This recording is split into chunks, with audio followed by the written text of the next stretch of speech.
6 হাত না 3300 টাকা এক পিস এক পিস 3300 আছে 48 হাত আছে 48 হাত মানে কয় ফুট হয় তাতে অনেক ফুট তো আমরা কইতে পারি না ওই 3 হাতে 3 ফুটের 2 হাত না হ্যাঁ হ্যাঁ হাত বলতে পারবেন আর কি হ্যাঁ হাত বলতে আর এই রং দেওয়ার ফলে হলাম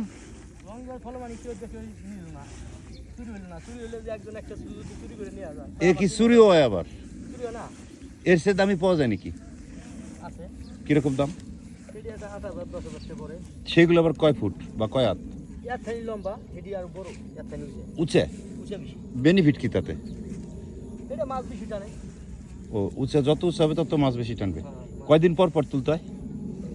যেমন আজকে এখন যায় পাতলে মনে হয় সকালবেলা টানুন আবার আগামীকাল সকালে উঠাবেন মোট কয়টা আছে আপনার আমার আছে 40টা মতো 40টা প্রতিদিন কিরকম টাকার মাছ পাওয়া যায় আমি অন্তত পাতি নাই পাতুম কালকে মানে আজকে আমি পাতুম আর কি তাতে 2000 3000 4000 প্রতিদিন সারা বছরই কিরকম পাওয়া যায় না বছর না এই যে বর্ষারে 3 মাস পাওয়া যায় এই 3 মাস বাকি সময় উড়াই খেয়ে দিই কিন্তু এই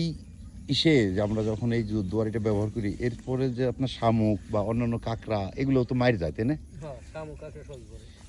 তাতে আমাদের পরিবেশ যা কিছু পরে সাপ বিচ্ছু যা কিছু পরে শেষ বাইরের মতো ক্ষমতা নেই কিন্তু আমাদের তো আসলে এই জিনিসটা কি ব্যবহার করা ঠিক হইতেছে ভাই আমরা পরে কি মাছ পাবো নদীতে মাছ থাকবে এর ফলে থাকবে এই ভাষাটা বাড়ি যায় না ছোট তো বাড়ি যায় কম আর কি মাছ ক্ষতি হইতেছে ক্ষতি বেশি ক্ষতি হয় না ক্ষতি হয় এই দিকে মাছ মারাটা মানে ক্ষতি বন্ধুরা আমরা দেখলাম যে আসলে যারা দুয়ারি ব্যবহার আপনি এমনি আগে কি করতেন আমি গাড়ি চালাই আমার এমনি কি গাড়ি চালান ও গাড়ি চালান পাশাপাশি এই মাছের ইয়েটা করেন ওই যে টলি গাড়ি দেখা যায় ওই টলি গাড়ি চালাই আচ্ছা আচ্ছা